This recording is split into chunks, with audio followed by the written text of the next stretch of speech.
Assalamualaikum warahmatullahi wabarakatuh.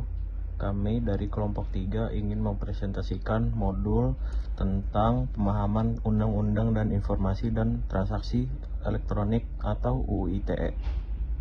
Perkenalkan, nama saya Muhammad Alif Rifki Musyafa dari kelas 176A26 dengan NIM 172200436. Nama saya Satria Gunawan dan NIM 17221176. Perkenalkan, nama saya Kid Ferdinand, dengan NIM 172200761. Halo, perkenalkan nama saya Muhammad Raihan, NIM 1722025. Di sini saya akan menjelaskan latar belakang. Perkembangan teknologi informasi telah menciptakan masyarakat digital yang bergantung pada sistem elektronik untuk aktivitas seperti e-commerce, e-government, dan interaksi sosial. Namun juga memunculkan tantangan kejahatan cyber seperti peretasan, hoaks, dan penipuan daring.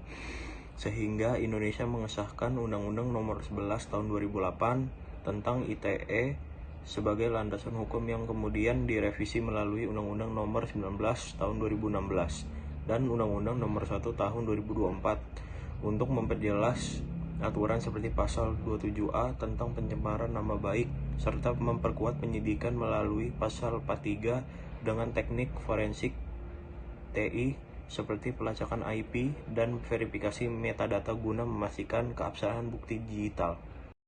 Oke, selanjutnya tujuan ditetapkannya Undang-Undang ITE. 1. Memberikan kepastian hukum untuk aktivitas digital. Nomor 2. Mendorong pertumbuhan ekonomi digital. Nomor 3. Menjamin keandalan sistem elektronik. Nomor 4. Melindungi data pribadi dan privasi pengguna. Nomor 5. Memberantas kejahatan cyber. Nomor 6. Membangun etika dan tanggung jawab digital. Yang terakhir, nomor 7. Melindungi kelompok rentan, khususnya anak-anak di bawah umur. Pada saat ini saya akan menjelaskan landasan hukum yang menjadi dasar Undang-Undang ITE. Yang pertama, landasan utama berasal dari Undang-Undang 1945, yaitu pasal 28F yang menyatakan bahwa setiap orang berhak untuk berkomunikasi dan memperoleh informasi melalui berbagai saluran tersedia, termasuk media elektronik juga termasuk. Yang kedua, pasal 28J yang mengatur tentang kewajiban menghormati hak orang lain demi keadilan dan ketertiban umum. Jadi, termasuk di media elektronik harus menghormati hak orang lain dan menjaga ketertiban umum di media sosial. Selanjutnya, dasar hukum yang lebih teknis terdapat dalam beberapa undang-undang khusus, yaitu Undang-Undang ITE Nomor 11 Tahun 2008 sebagai aturan awal yang mengatur informasi dan transaksi elektronik. Yang kedua, Undang-Undang Nomor 19 Tahun 2016 yang merupakan perubahan atas Undang-Undang ITE Nomor 11 Tahun 2008. Yang ketiga, Undang-Undang Nomor 1 Tahun 2024 yang merupakan perubahan kedua dari Undang-Undang ITE Nomor 11 Tahun 2008. Kemudian ada juga Undang-Undang Perlindungan Data Pribadi, yaitu Undang-Undang Nomor 27 Tahun 2022 yang mengatur pelindungan terhadap data pribadi warga negara di ranah digital. Yang terakhir ada juga Peraturan Pemerintah Nomor 71 Tahun 2019 yang mengatur tentang penyelenggaraan sistem dan transaksi elektronik. Dan adanya dasar-dasar hukum ini, pelaksanaan transaksi elektronik dan pelindungan data di Indonesia memiliki payung hukum yang kuat dan jelas. Selanjutnya saya akan menjelaskan ruang lingkup Undang-Undang ITE. Yang pertama, informasi dan dokumen elektronik. Diakui sah sebagai alat bukti digital, yaitu email, rekaman transaksi, dan kontrak elektronik yang bisa dijadikan alat bukti yang sah secara hukum. Yang kedua, transaksi elektronik. Ada e-commerce, e-banking, e-government diakui sah bila memenuhi hukum perdata seperti kesepakatan antara pihak. Yang ketiga, tanda tangan dan kontrak elektronik diakui setara dengan tanda tangan basah jika diverifikasi dan sah menurut hukum. Yang keempat, sistem elektronik dan keamanan cyber. Penyelenggaraan sistem elektronik wajib menjaga keamanan, mencegah akses ilegal, dan melindungi data dari kebocoran atau penyalahgunaan. Yang terakhir, pelindungan data pribadi yang meletakkan dasar bahwa data pribadi hanya boleh dikumpulkan dan digunakan dengan persetujuan pemiliknya. Ini menjadi dasar penting dalam pelindungan privasi pengguna.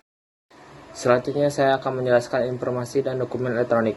Informasi elektronik adalah suatu atau sekumpulan data elektronik tetapi tidak terbatas yang berupa tulisan, suara, gambar, peta, rancangan foto, pertukaran data elektronik atau ID, surat elektronik atau email, telegram, telex, telekopi atau sejenisnya yang telah diolah sehingga memiliki arti dan dapat dipahami oleh orang yang memahaminya.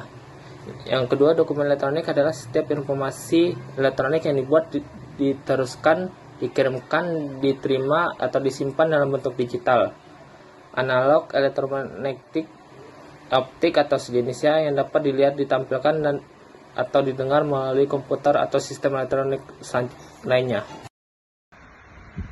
Di sini saya akan menjelaskan alat bukti elektronik dalam proses hukum. Dengan adanya UU ITE, alat bukti elektronik seperti rekaman digital, email, pesan singkat, file, video, tangkapan layar, dan log aktivitas sistem juga dapat dijadikan bukti hukum yang sah. Hal ini sangat membantu dalam penanganan perkara modern seperti kegiatan cyber, penipuan daring, penghinaan melalui media sosial, hingga perselisihan dalam transaksi e-commerce. Contoh alat bukti elektronik. Yang pertama, transkrip percakapan dari aplikasi pesan seperti WhatsApp atau Telegram. Yang kedua, bukti transaksi yang dikirim melalui email. Yang ketiga, video hasil rekaman CCTV. Transaksi elektronik. Di era digital, transaksi elektronik telah menjadi bagian yang penting dalam berbagai sektor kehidupan, seperti perdagangan, perbankan, hingga layanan pemerintahan. Transaksi ini mengandalkan sistem teknologi, sehingga kepercayaan, validalitas data, dan autentikasi pengguna menjadi kunci untuk memastikan keabsahan dan pertanggungjawaban hukum dari transaksi tersebut. Cakupan transaksi elektronik sangat beragam, melibatkan perangkat seperti komputer, ponsel pintar, dan aplikasi, serta infrastruktur seperti jaringan internet dan platform komunikasi daring. Perlindungan konsumen digital. Konsumen digital merupakan individu atau entitas yang melakukan transaksi melalui media elektronik dan berhak memperoleh perlakuan yang adil serta perlindungan hukum atas hak-haknya. Perkembangan pusat ekonomi digital dan e-commerce telah mendorong pemerintah untuk memperkuat perlindungan hukum terhadap konsumen, terutama dalam menghadapi maraknya penipuan online, pelanggaran privasi, serta kualitas barang dan jasa yang tidak sesuai. Berikutnya, saya akan menjelaskan tentang jenis-jenis tindak pidana. UU ITE atau Undang-Undang Informasi dan Transaksi Elektronik memuat ketentuan pidana yang mencakup berbagai bentuk pelanggaran hukum di dunia maya atau cybercrime yang berkembang seiring dengan inovasi teknologi. Beberapa ini adalah bentuk tindak pidana yang diatur, di antara lain, yaitu akses ilegal dalam pasal 30. Ini adalah tindakan masuk secara sengaja ke dalam sistem elektronik milik pihak lain tanpa izin dengan cara apapun.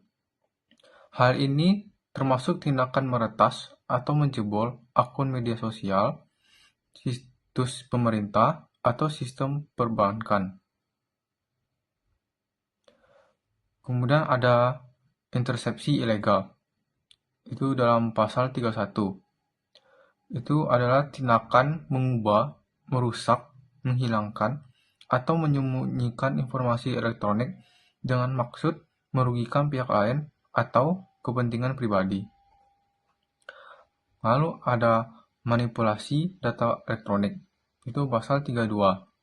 Itu tuh ada, jadi manipulasi data elektronik itu adalah tindakan mengubah, merusak, menghilangkan, atau menyembunyikan suatu informasi elektronik dengan maksud merugikan pihak lain atau kepentingan pribadi. Selanjutnya adalah penegakan hukum dan lembaga terkait.